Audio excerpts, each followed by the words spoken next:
found behind the soft palate of a murder victim. The body was in the Elk River in West Virginia. It's Buffalo Bill, isn't it? I'm afraid I can't tell you any more about that.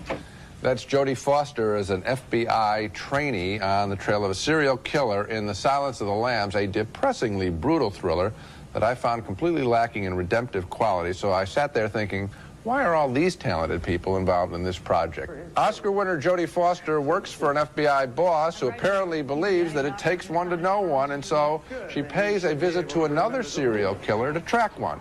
First, she is warned to stay clear of him. Do not touch the glass. Do not approach the glass. You can't see nothing but soft paper. No pencils or pens. No staples or paper clips in his paper. Both killers have cheap nicknames. The one she is looking for is nicknamed Buffalo Bill. Anthony Hopkins stars as her source of information, the frightening Dr. Hannibal, the Cannibal Lecter, who likes to eat his victims' body parts. I'm offering you a psychological profile of Buffalo Bill based on the case evidence.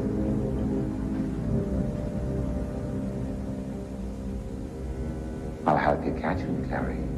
There is a sporting quality to this story that I found distasteful as Foster again visits with Hannibal the Cannibal. What is your worst memory of childhood? Death of my father. Tell me about it and don't lie, or I'll know. Eventually, Silence of the Lamb degenerates into a standard monster-in-the-house movie as Foster catches up with Buffalo Bill in his dungeon-like home where a young woman is held captive and terrorized in a well. The horrors of female abuse are too much with us, I think, now to be trifled with anymore in the movies. We had this complaint about the picture involving Julia Roberts. I have it again here. I didn't learn a thing about serial killers from this movie.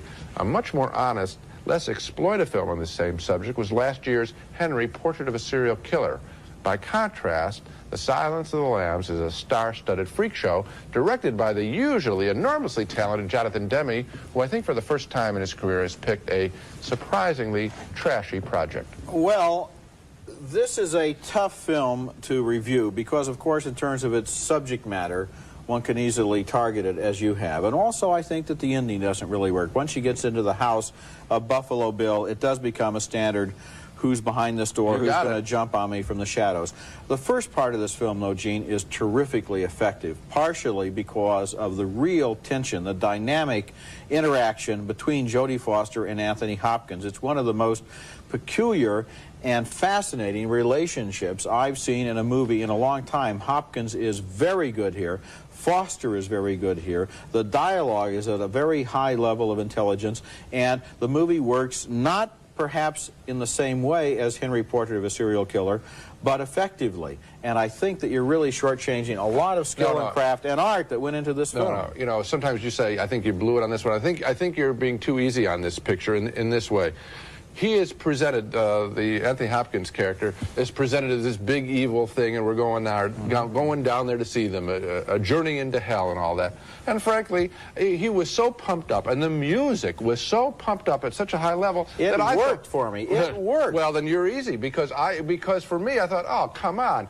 A guy who's truly frightening doesn't need, you know, a huge organ playing in the background. I didn't buy it at all. This is the movies. What did you want? A documentary, black and white, television, shoot it on video? The reason why Henry, the Portrait of a Serial Killer works is because these people, my intuition, I don't have any first-hand knowledge, these people tend to be kind of dull. Well, they're two different kinds of movies, and you're using one to criticize the other. Yes, we always do that, Roger. We say better pictures of the same subject. Why can't you criticize this on its own terms instead of saying what it is? I'm criticizing on its own terms. I wasn't compelled by anybody except, I suppose, the Jodie Foster character as a strong woman. Come on, a great performance. Not a great performance, a decent performance. Anthony Hopkins, no, great. I thought that was way overplayed.